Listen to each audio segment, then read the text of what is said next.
Welcome to the Close the Chapter podcast. I am Kristen Boyce, a licensed marriage and family therapist with a private practice, Pathways to Healing Counseling. Through conversations, education, strategies, and shared stories, we will be closing the chapter on all the thoughts, feelings, people, and circumstances that don't serve you anymore and open the door to possibilities and the real you. You won't want to miss an episode, so be sure to subscribe. Welcome to this week's Close the Chapter podcast. I am thrilled you are joining us today for this important episode. It originally aired back in 2023, and I think it's extremely important topic for this time in transition. So many people have reached out to me about talking to their teens, their adult children about their relationship with alcohol or substances and diving deep into why they might be drawn to use or try these things, what might be going on underneath it. Maybe they want to belong. Maybe they're numbing pain or wanting to move away from anxiety or manage anxiety. Maybe this is part of the family system and this is just their normal. So many things go into our relationship with anything, whether it's social media, pornography, food, any kind of substances, marijuana, alcohol. It can be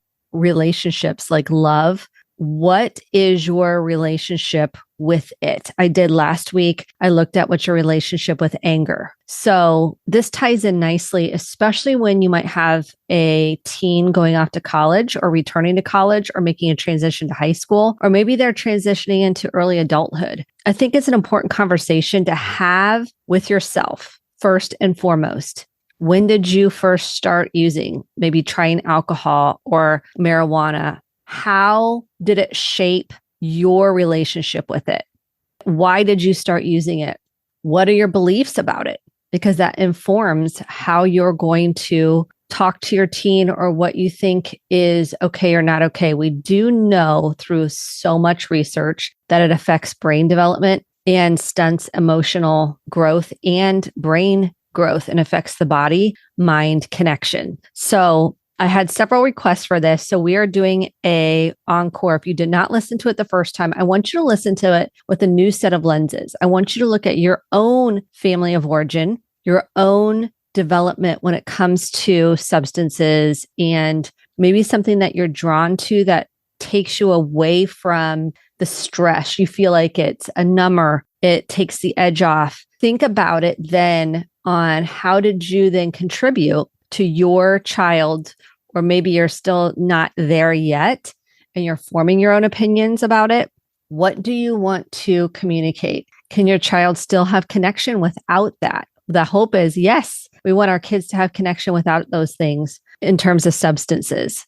And what do they take? This is how I see it play out in relationships. How does substance use play out in relationships? Look at it from a deeper lens than you might have originally listened to it. If this is the first time you're listening to it, I highly encourage you to rumble through your own beliefs. How do they get formed? And what informs you today about your relationship with substances?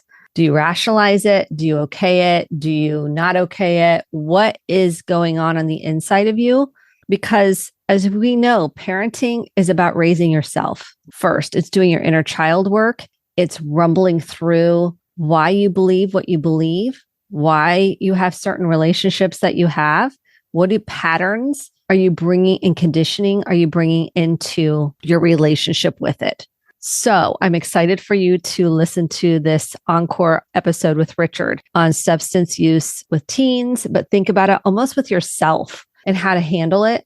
How have you handled it? What are your fears around it? And I'm really excited for you to dive in. Grab the free guide at Kristen, KRISTEN, Boyce, BOICE.com/free resources. This is always an important deeper dive. I've seen so much going on with transitions and kids kind of self-medicating and trying to fit in, trying to take the edge off, wanting to have fun, which there's nothing wrong with those things. How does it then turn into something bigger than you? And maybe you didn't have an issue with substances. And you're thinking it's okay if my kid has a drink or two and they do have an issue with substances and it turns something on, the addiction gene, if you will, it turns something on in them. And then you have to look in the mirror and take responsibility because maybe you projected your relationship with alcohol and thought, I did that in college and it was no big deal. And now your kid struggles with addiction. So this is really hard to look at and a very important conversation. So without further ado, here is my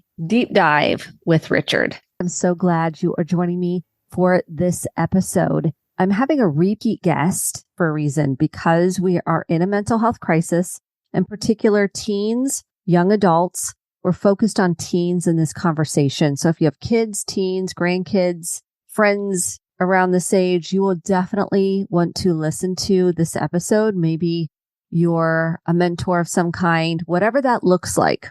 This is an important episode because we're talking about substance abuse post-pandemic. What numbers have changed? What numbers have gone up? And then what are we going to do about it and how are we going to handle it? So pass this along to anybody that's a parent of a teen, please, so we can start the conversation, or our teachers, educators, anyone you know that works with kids or has contact with them. This is an important episode to put out into the world. So feel free to share it with those that could hear and use this information. So Richard Capriola has been a mental health and substance abuse counselor for over 2 decades. He retired from the Menninger Clinic in Houston, where for over a decade, he treated both teens and adults. He is the author of Addicted Child, A Parent's Guide to Adolescence and Substance Abuse. And he was also on episode 174. So if you want to listen to our first conversation, he talks deeply into warning signs. We did not get into that in this episode. We got into a little, but we really took a deeper dive in episode 174. And we highlighted important information, not really overlapped much in the 2 episodes. This episode, I took a deeper dive on how to handle this, how to approach this, some things we're hearing from parents, and we really want to come from a place of not shaming parents because this is emotional for the parents too. And you'll hear our recommendations for parents and what to do for themselves and for their family. So if you want the free healing guide, be sure to grab that if you haven't already done so at KristenDBoyce.com, KristenDBoyce, BOICE.com/free resources. It's free. You can reuse it. I love it. So feel free to grab that and then follow along on social media at KristenDBoyce just for helpful content on Instagram, Facebook, and then TikTok, which I still haven't figured out, is Kristen Boyce, and Pinterest. So without further ado, here's my important conversation with Richard. Welcome to this week's Close the Chapter podcast. I am thrilled to have a returning guest. Richard, welcome back to the Close the Chapter podcast. Thank you, Kristen. It's a pleasure to be back here with you again to talk about this important topic. Really appreciate you having me back on.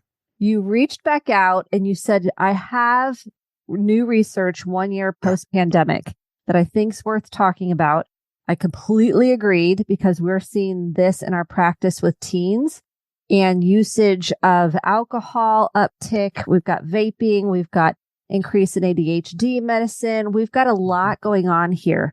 So I would love to jump into some of the highlights of this new research that you're seeing with teens. Sure. Thank you. Prior to the pandemic, I think the thing that stood out the most is we were seeing a dramatic increase in vaping of nicotine and marijuana. And that's where teenagers would use an instrument, a vaping pen. It would take marijuana or nicotine, turn it into a vapor, and then they would inhale it. So for about 3 consecutive years, year after year, we were seeing a dramatic increase in the number of teenagers that were vaping nicotine and marijuana. Then the pandemic comes along, and the pandemic caused a significant decline in adolescent use of substances across the board. Why? Mostly because kids were pulled away from school, their social engagements, their peers, their academic, as well as their non-academic extracurricular sports activities.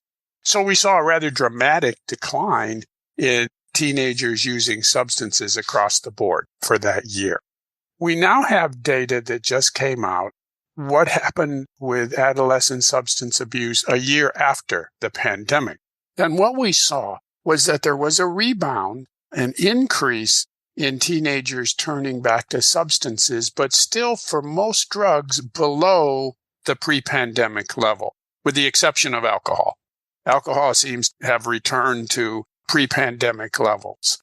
But for most drugs, for example, if you look at all drug use, prior to the pandemic, it was about 37% of high school seniors. It dropped to 32% during the pandemic, and then it rose very slightly to 32.6% of high school seniors. If we look at marijuana, for example, prior to the pandemic, high school seniors, about 35% were smoking marijuana. That dropped down 30%. That was the largest one-year drop in marijuana use among teenagers recorded in 48 years. It was a dramatic decline. It rebounded slightly, went from 30.5 to 30.7%. Alcohol was the biggest rebound. It went from 55% prior to the pandemic. It dropped all the way down to 46%, and then it rebounded back to 52%. That's a statistically significant increase. So alcohol rebounded much more so than the other substances. So overall, we're seeing a slight rebound in teenagers returning to substance use. Now, obviously, it's going to take a number of years to see if that rebound continues and we get back to or above the pre-pandemic levels. But the indicators are that kids have returned to using substances, but not as much as prior to the pandemic. We'll find out in years to come if that trend continues and we actually do get back to the pre-pandemic levels. I hope not, but the indicators are that we're moving towards kids getting back to that pre-pandemic level. So when you say pre-pandemic, you're looking at before 2020, just to be clear on the research. I'm looking up to 2020. And then the pandemic, 2021 is when we see the significant drop. Okay. And then there's 2022 numbers is where you're seeing the increase. Yes, that's correct. So we go from 2020 pre-pandemic, where the levels are fairly high, a significant decline in 2021 during the pandemic, and then a slight rebound in 2022 for most drugs, with the exception of alcohol, which rose the most. So 2022 is the first year where we have an indication of how much these drugs rebounded after the pandemic. Yeah, because 51.9% increase is what you're saying? Or is that when you say rebound, it rebounded to 51.9% of teens using alcohol? Is that what you mean by that? 51.9% of high school seniors reported drinking alcohol, while during the pandemic, it was only about 46.5%. So it went from 46.5 to 51.9% of high school seniors telling us they were drinking alcohol.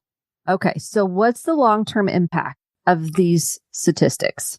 The long-term impact, I think, is sort of a signal that we may be seeing teenagers returning to pre-pandemic levels of using substances, and that we may see year after year as we move forward, some of these statistics increase as kids return back to the pre-pandemic levels. So we would see an increase in marijuana use. We would see an increase in vaping. We would see an increase in some of these other drugs. Alcohol probably will stabilize about where it is now. I don't suspect we'll see big increases in alcohol drinking. But some of these other drugs, like marijuana, for example, we may see some more increases in those in the future years. Okay, so let's talk about practical terms here. So we're seeing in our practice and an increase in substance uses in teens since the pandemic. And in some cases, we have kids sneaking large amounts of alcohol. And so the parents put them in an intensive outpatient program. And what that means is they go weekly or daily for a certain amount of time, do therapy, support group, medication, and try to stabilize, right? That's more of a stabilization where they can make some movement there. We're not seeing a whole lot of headway people are making in some of these IOP programs in relation to alcohol use specifically, some substance use. What do you think is going on with that? My first question would be for these kids, have they had a comprehensive assessment? Have they had an assessment more so than just the alcohol and the drugs? Because sometimes parents will focus on the alcohol and the drugs and they rush into treatment and they say, oh my gosh, the kid's smoking marijuana, drinking alcohol. We need to put him in treatment for that. And they skip the step of getting a comprehensive assessment to either rule in or rule out if there might be some other issues that need to be treated, like anxiety or maybe depression or trauma or some type of emerging personality disorder. And sadly, many of these conditions get undiagnosed and therefore untreated. So we put the kid into an intensive outpatient program or outpatient program that focuses on alcohol and drugs. And then we wonder, why didn't that work? Why didn't it solve the problem? Well, it didn't solve the problem because you didn't treat the entire problem. You treated the alcohol and drugs, but you didn't treat the anxiety. A good example of that is many of the teenagers that I worked with when I was working at Menninger Clinic who were smoking marijuana because of anxiety. That's what they told me. They helped them with their anxiety. So if I were just to treat the marijuana and ignore the anxiety, the probability of those kids staying away from marijuana for any extended period of time was probably very low. If you have what we call a dual diagnosis, where a child is dealing with both a substance use disorder and a mental health issue, you need to treat both those issues. You need to treat the substance use and the mental health issue. But unfortunately, many of those mental health issues go undiagnosed because they were never assessed in the first place. So my first question would be, did those children get a comprehensive assessment? And if they didn't, they should. I think that's spot on because that's the first thing we recommend. They go in there for some stabilization, maybe some coping skills. We're seeing more general IOP rather than a specific drug or alcohol. For teens in particular, they want to put them in a general IOP, but they're not doing a psych eval, a psychological evaluation, assessing, is there something else, to your point, going on? They just put them in the program. And so we don't really know, we're treating all the symptoms, but we don't really know what's happening underneath all of that. We don't know what the cause is. We treat the symptoms, but we don't know what the cause is. Well, it's like anything else. If you don't know the cause, you don't know if you're treating everything that needs to be treated. And that increases the likelihood of a teenager relapsing. So the first recommendation is, yes, you may need some stabilization and at the same time, get an appointment for a psychological evaluation. Absolutely. You want to get a substance abuse assessment so that you get a clear picture of the drugs that the child has been using. You want to get a good physical exam to make sure that there's nothing physically going on that needs to be treated. And then you need a good comprehensive psychological exam to give you information as to whether or not there are any of these psychological issues like anxiety, for example, that your child is battling with that needs to be treated. And then you can put together a comprehensive treatment plan that will address everything that your child is confronting. Very good. Now let's talk about your research that you've found out about the use of increased prescription ADHD medication. Share some more about the findings there. Well, what we discovered was that there was an increase in prescribed medications for ADHD. We think because it rose significantly in 2022. And I think part of that was maybe a little bit because of stress during the pandemic that kids were going through and families were going through as well. But I think because kids were sheltered at home for such a long period of time, and many parents were sheltered at home for such a long period of time, we think what happened was that parents became more aware of their child's attention deficit problems and struggles because they were at home and parents were able to notice it better. And that led parents to be concerned about their child's attention issues. And they took their child to get them assessed to a physician. And that resulted in a diagnosis, perhaps of ADHD or some attention deficit difficulties. And they were put on prescribed medication. So that's why we think we saw an increase in the prescribed medications for ADHD. We think parents just became more aware of their child's attention struggles while they were at home during the pandemic. Do you think that has significant value for future? What are your thoughts on the impact of that now? I think it brought to the surface that there are a lot of kids out there that are struggling with these issues. They go undiagnosed and unnoticed. They sort of get lost in everything that's going on in life from day to day. and they sort of struggle with this on their own and they adapt and learn to get by. And it only really comes to the parents' attention and to teachers' attention when it gets to the point of really academically or behaviorally affecting them. But there's probably a lot of kids that are flying below that level that are just getting by. They may be struggling internally with it, but it hasn't risen to the point where somebody says, hey, this is a problem. We need to find out what's going on here. And unfortunately, that leaves us to sort of struggle on their own. So let's talk about the statistics on been drunk. So we were talking about the increase in alcohol use. Let's talk about, is it important to track whether the child's been drunk? Because that was separated out in the research. Tell me a little bit about that. Well, I think it's just an indication of the extent to which teenagers are using alcohol. That's an interesting statistic because it also filters into another area that the researchers look at, and that's harmfulness. This research has two interesting aspects to it, aside from just measuring the substances that kids are using. It also measures and gets a handle on how available these drugs are, availability, and riskiness. So they get input as to how available are these drugs. And across the board, what we see is that these drugs are readily available to kids, and they know it. We ask kids, how easy is it for you to get marijuana? 80% of them tell us it's no big deal. We ask them, how easy is it for you to get alcohol? Again, around 80% say, no big deal, we can get it. So these drugs are readily available and kids know it. So then we ask them in the survey, how dangerous do you think these drugs are? And again, across the board, what we see is that teenagers don't think the majority of these drugs are very harmful. And I mean things like alcohol and marijuana. They do see drugs like fentanyl and cocaine and hallucinogens as being more dangerous, but they don't think that drugs like alcohol or marijuana or even vaping is very harmful. So the two key findings are these drugs are readily available and kids know it, and they don't think that most of them are very harmful. Do you think it's important we're changing the narrative around the impact that it has on your brain development and body? Like, what impact does it have? So if they say it's no big deal, it's not a big deal. We know risky behaviors can happen if someone's drunk or using. How does it impact brain development? And do we need to be educating them on that? Absolutely, we need to be educating them on that. And that, I think, is one of the biggest failures that we have going in the education system when it comes to trying to help kids stay away from drugs. It does no good to tell these kids that drugs are illegal or that they're bad for them or that they may get bad grades or not graduate or go to college or get a job, because none of that means anything to them. But yet, that's the approach we use in too many schools. We'll have an assembly. We'll bring in a law enforcement official. We'll tell them drugs are bad for them. And they sit through that assembly and they don't pay attention because they don't care and they don't believe that stuff. But what I found does matter to them, what makes a difference, is a neuroscience approach.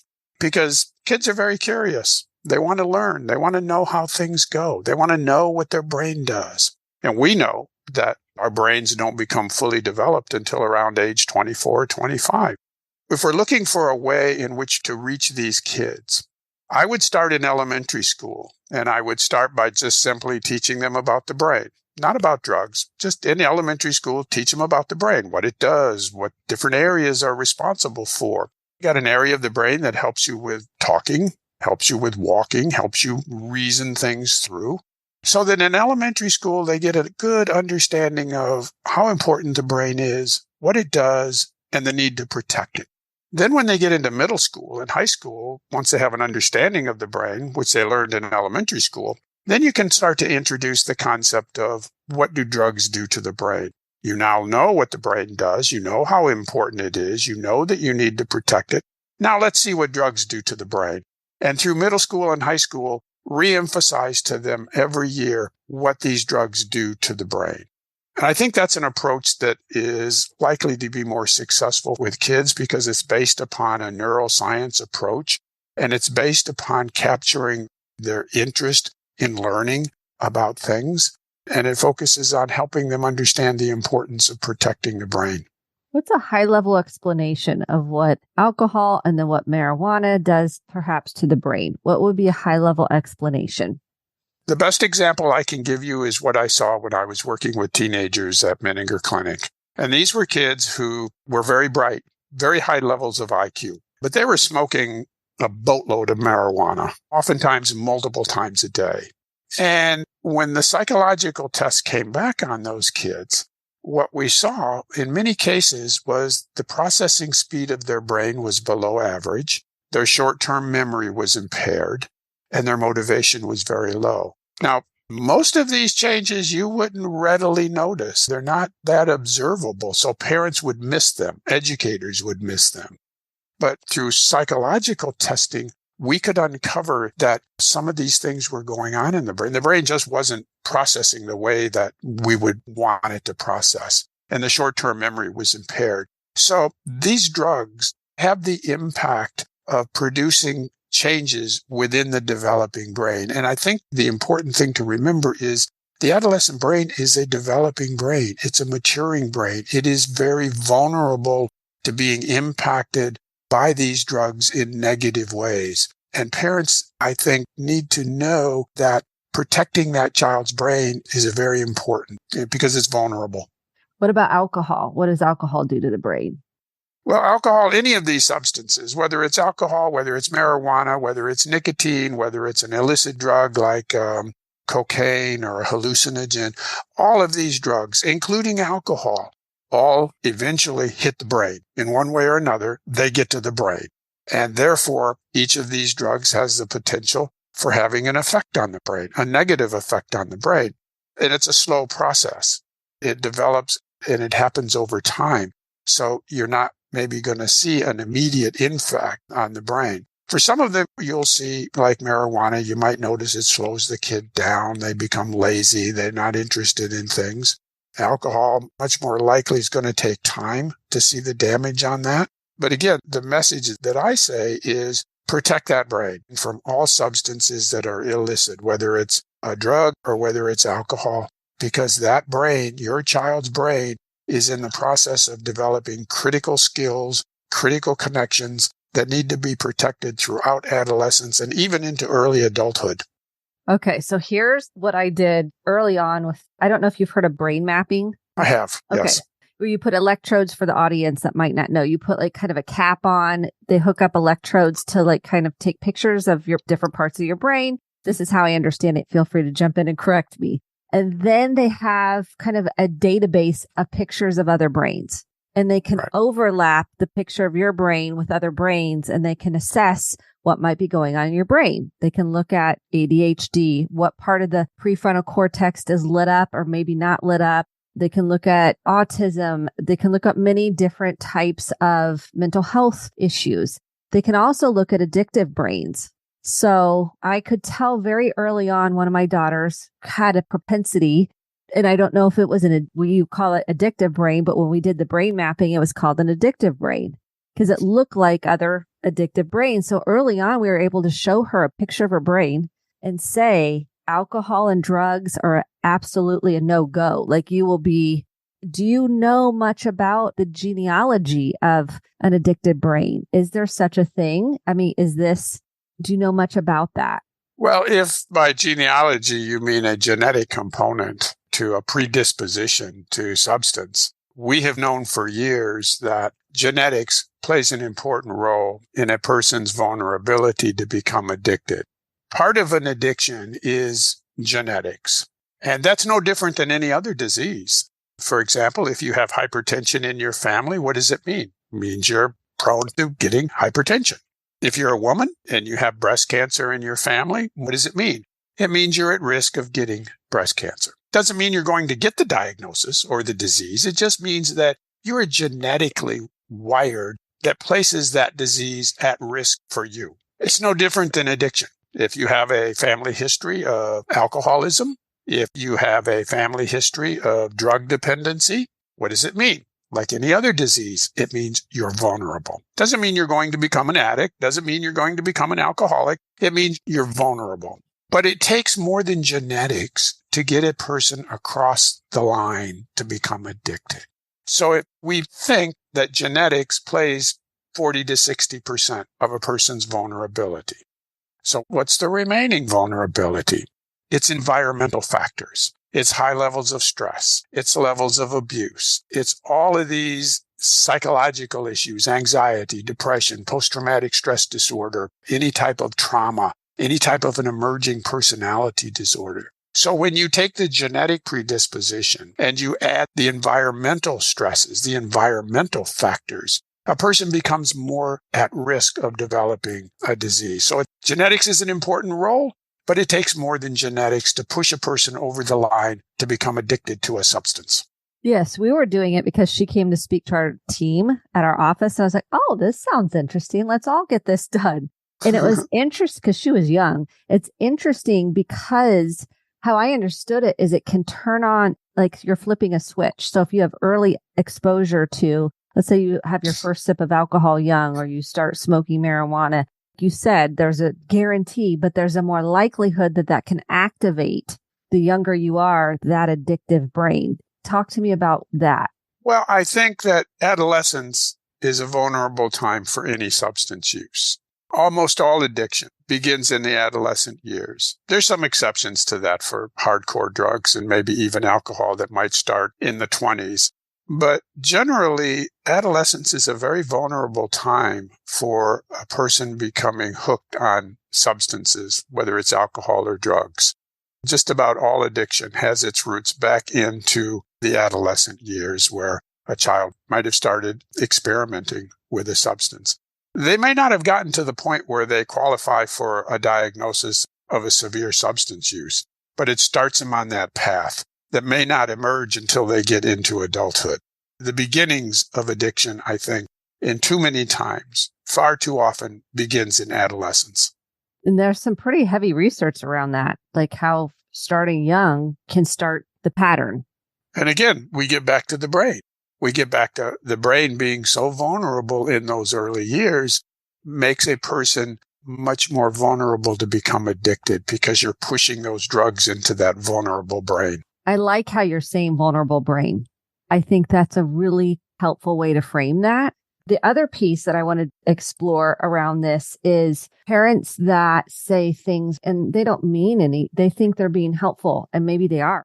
When they say, I'd rather them drink at my house because then I know where they are and then the kids can spend the night and things like that. What do you say to that one? I'm going to give you a couple of these. What I would say to that is that the research shows just the opposite. I have this in my book. The research shows that parents who allow their child to drink alcohol at home, those children go on to leave home and end up drinking more than children who came from homes where parents made it very clear that drinking alcohol was not tolerated in the home or outside of the home. These kids who come from homes where the parents allow them to drink at home go on to college, go on to jobs perhaps, and the research would show that they end up drinking more alcohol than kids who came from a home where it was totally and completely discouraged. Is it pretty staggering, the statistics? Do you know off the top of your head what those are? I don't know the degree, how much more it is. I was just found it interesting that those kids did go on and ended up drinking more alcohol. I guess they were primed much earlier. That's what I find in my practice, that the younger anybody, and this is proving through what you're saying in the research, that I ask a timeline of when was their first sip of alcohol. And we explore family history, mom, dad, caregivers, extended family, siblings. We go through, or drugs or smoking, or we look at all of that to explore when did that get activated? How did that begin? And then some will say, for example, I'm just throwing out some things parents have said, like, oh, it's no big deal. Everybody smokes pot. They're going to experience that. They're going to do that in high school. They're going to do that in college. It's not that big of a deal. That's a very dangerous attitude because you have no control over it. A child might just start smoking marijuana, and if you have the attitude, well, it's no big deal, they're not doing it that often. Well, they may not be doing it that often right now, but you're sort of opening the door where it gets out of control or it leads to other drugs. So any use has the potential to spiraling out of control very quickly. And the other rationalization, well, it's for marijuana, it's natural, it's a plant-based, it's safer than drinking. I'd rather them smoke pot than drink alcohol because it's safer. These are some of the things hearing parents say because they may be using marijuana on the side, and therefore they're rationalizing it. Not always, but a lot of times what's happening. And they're like, well, people use it for medicinal reasons. See, this is what I'm hearing. So talk to me about that. Well, this idea that it's just a plant doesn't fly very well because poison ivy is a plant too, but I don't want to be around that. The idea that it's legal in some states, marijuana, and therefore it must be safe, all misses the very critical point that what may be okay for adults is not okay for adolescents. And it's not okay for adolescents because, unlike adults, adolescent brains, again, are in the process of maturing and much more vulnerable to becoming damaged than an adult. So an adult may be smoking marijuana, and they may be in their 20s, 30s, 40s, 50s, 60s, whatever, but their brain's fully developed. An adolescent smoking marijuana is pushing that marijuana into a developing brain at a very crucial time for that brain development. So what's legal for adults doesn't necessarily mean that it's healthy for adolescents. Here's the other piece. Well, I smoked, I drank, and I'm fine. You don't know what you could turn on for your kid. Your kid may be different than... So what do you say to that? What I say to that is to parents that might have been smoking marijuana in the 60s or 70s, your marijuana is nothing like the marijuana that's on the streets today. The marijuana you may have been smoking back in your youth might have had a THC content of 2 or 3%. The marijuana that your kids are smoking could be as high as 60 or 70 or 80%. It is much more powerful. And there are much more dangerous drugs out there now, like fentanyl, for example, that could be deadly to your kids. So the drugs that you were smoking back in your youth are nowhere near the drugs that are out there on the street today. They're much more powerful and they're much more deadly. And then what about alcohol? Well, I drank when I was in high school and I'm fine. Well, and many parents have, and many parents continue to drink alcohol. But again, the message is your child's brain needs to be protected. And even though you might have drank when you were in high school, in college, you want to be very careful about allowing your child to drink in their adolescent years. And you need to help them understand that their brain needs to be protected and that alcohol, like any other substance, eventually works its way to the brain. Okay, so let's put this in practical terms. Let's say the parents are struggling with the child that's using. Let's say they're using marijuana, they're using alcohol, and they have no idea what to do. They're like, I don't know what to do to handle this. I feel like it's out of control. I don't know what to say or do. What would be your recommendation? Well, first of all, I would say that, like many parents, this got to a point where it got out of control and you got blindsided as a parent. And now you probably feel pretty bad. You probably feel that you messed up. How did this happen to my kid? What went wrong? And you're probably in a crisis situation about what needs to go on. And this happened because you did not know the warning signs to look for. It's like any other disease, any other issue. If you know what the warning signs are and you know what you look for, you're much more likely to catch a problem early on and intervene. When I was at Menninger Clinic, many of the parents that I worked with, I would sit across from them and I would go through their child's history of using a substance, and they would look across at me and they would say, I had no idea this was going on. Or they would say, I sort of thought something was going on, but I didn't think it was this bad. These are good parents. These are very good parents doing the best job they can. They missed the warning signs because nobody told them what to look for. And that's the number one reason why I wrote my book, was to give parents the warning signs. Know what the warning signs are. You're much more likely to catch a problem and intervene before it becomes a crisis. But if you're to that point where it's a crisis because you missed the warning signs, the first thing you need to do is have a conversation with your child, first of all, and find out what's going on if you can. And by that, I mean, don't punish the child. Don't threaten. You want to come at that conversation with an inquiring point of view. In other words, I'm noticing this, or I'm concerned about this, or I'm feeling that you might be using marijuana, and that scares me, that frightens me. Can you help me understand why I'm feeling that way? Now, that's a conversation that may blow up, may become argumentative, child may become defensive, or you might learn something. But regardless of where you are as a parent, if you are concerned that your child is using a substance, then I think you need to get the assessments done that I recommend in my book. You need to get an addictions assessment. You need to get a physical examination. and you need to get a psychological examination so that you can have the professionals give you a complete picture of what's going on with your child, a diagnosis if it's warranted, and a treatment plan, a plan of action if it's needed. That's the first thing you should do if you suspect that there's a problem. Now, what if they can't get into appointments? This is the issue we're in now because this is such a epidemic of sorts. They can't get a psychological appointment early enough. They can't get appointments. It's like they're on a 6-month wait list. In the meantime, what would you recommend while they get the appointment set?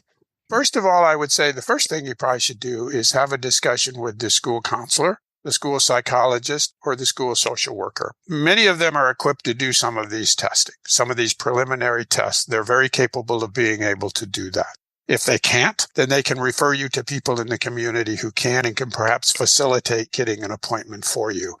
But many of these tests, at least these initial tests, can be done by a school psychologist, a school social worker, or a school psychologist.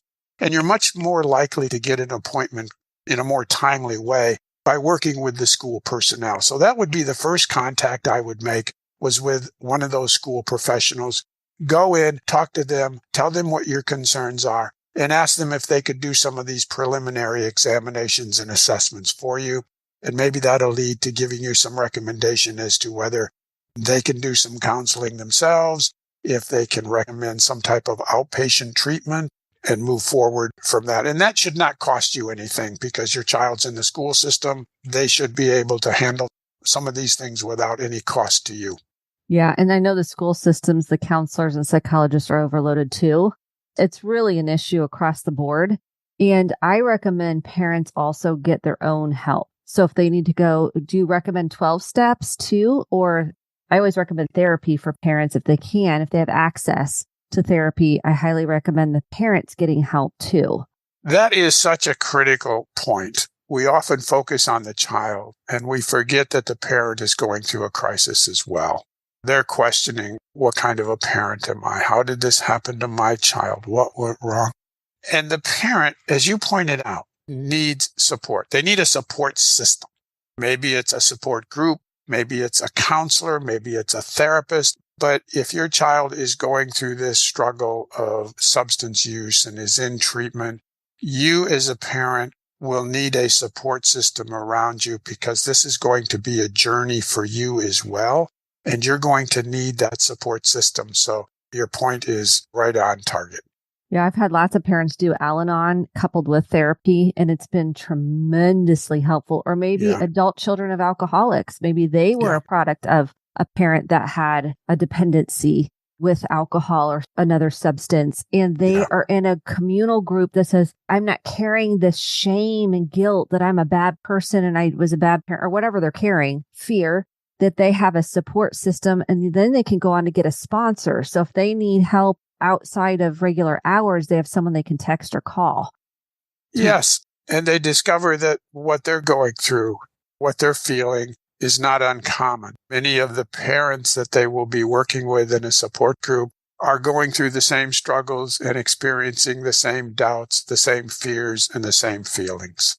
Now, in terms of rehabilitation, if a teen is using, what are the statistics on rehabilitation, breaking the cycle, them getting sober and being able to cope with pain, hurt, emotions, loneliness, and tolerating that? What are the stats on that? Well, what we do know is treatment works. We have enough evidence to know that treatment works. Now, for every child, the treatment is going to be different. There is no one treatment plan that fits all kids. Every child is unique. Every situation is different. Every treatment plan is different. Some kids will do very well in an outpatient program where they see somebody maybe once or twice a week. Other kids may do very well in an intensive outpatient program where they see somebody several times a week. And then some kids will do very well in a residential program. These are typically the kids that have not only a severe substance use disorder, but they also have a serious psychological issue. So they have a serious dual diagnosis. Those kids can do very well in a residential treatment program that may last months. And I've seen some pretty remarkable success stories come out of those children that have been referred to a residential treatment program. That gets back to the concept of having a comprehensive assessment and a treatment plan that is specific for your child to determine the degree of the problem that the child is struggling with, whether it's substances and mental health or both of them, and then a treatment plan that will target the treatment specifically for your child's issue, and whether outpatient, intensive outpatient, or residential treatment is the best approach. But regardless of which one is appropriate for your child, we know that treatment works. It can work. Now, I've never met a teenager that wanted to do an assessment. I've never met a teenager that wanted to go to treatment. But as parents, I'm guessing it's not going to be the first time your kid has told you no about something. Not one of the kids that I saw come into Menninger Clinic wanted to be there. They fought, they bargained, they complained, they cried, but the parents held the line. It was a very, very critical time for that child. That parent put them into a psychiatric hospital. But don't be surprised if your child says, no, I'm not going in for a testing. I'm not going in for assessment, and I'm not going in for counseling. They're going to say that. But you as the parent have to hold the line and demand that they get the assessments done, they get the diagnosis and the treatment plan done so that you as the parent know what the best option is for your child. And then you follow through with it, regardless of whether your child wants to do it or not. That is an important point. That's why the parent needs the support to be able to sustain some of these and make some of these really hard and sometimes painful decisions for the parent. Yes. I think that is critical. Everybody needs support, even siblings. Maybe perhaps a sibling that's going through a program, they may also want to have someone to talk to. Absolutely. And it gets back to your point of why it is so critically important, why it is so very important that parents have a support system, because these are tough decisions that you're going to be called on to make as a parent. And you being in a community with other parents that have had to make those very same calls will help you get through this. Yes. Thank you so much for your heart. I can tell you care passionately, and I highly recommend your book. Tell people where they can find your book, how they can find you. We're going to link the previous episode we did together because I think it's important. They can go back. We talk a little bit more in detail about substances, how they start developing. And then today was a great offshoot of what we talked about in our first episode. I would encourage your listeners to listen to the previous episode because I think one of the things we covered are some of the warning signs that parents can look out for. We dove deep into that, which I thought was very powerful. The book is called The Addicted Child, The Parent's Guide to Adolescent Substance Abuse. And I kept it to roughly 100 pages because parents are busy. They don't have time to read volumes of information on this. So I kept it short. The chapters are short. But the book talks about the brain and how drugs work in the brain. It talks about the assessments that are needed. It talks about the drugs that are out there on the street and the treatment plans and how to recognize a good treatment plan and what questions to ask if you are sending your child to a treatment program, a residential treatment program. The book is available on Amazon as either a Kindle or a paperback. The easiest way to get to it is to go to the book's website, which is www.helptheaddictedchild.com. When you get to the website, there'll be endorsements and reviews you can read. There is a sample chapter. There's information on a parent workbook, which I think is helpful if you use that workbook in conjunction with a counselor or a therapist so that you can get feedback on the workbook. Then there's a link that will take you to Amazon where you can buy, if you wish, either the Kindle version or the paperback version of the book. The link will take you right to Amazon. Wonderful. You are a wealth of information. And I am so grateful that we've had you on the Close the Chapter podcast twice. Well, thank you. It's been a privilege to be here with you. Yes, I've had few guests come on again. So I think this is an important topic. I'm passionate about it because I'm seeing it in our practice at epidemic levels. And I think we can't talk about it enough. So I want to be a resource where people can come and feel supported, feel understood, and feel like there's hope because a lot of parents get in despair over what are we supposed to do and how do we handle this? So thank you so much, Richard, and can't wait for our audience to dive into your book. Well, thank you so much for inviting me back. It's been a pleasure to be here. And thank you so much for your thoughtful contributions to this discussion. Thank you so much. Thank you so much for listening to the Close the Chapter podcast. My hope is that you took home some actionable steps along with motivation, inspiration, and hope for making sustainable change in your life. If you enjoyed this episode, click the subscribe button to be sure to get the updated episodes every week, and share with a friend or a family member. For more information about how to get connected, visit Kristen, KRISTEN, Boyce, BOICE.com. Thanks and have a great day.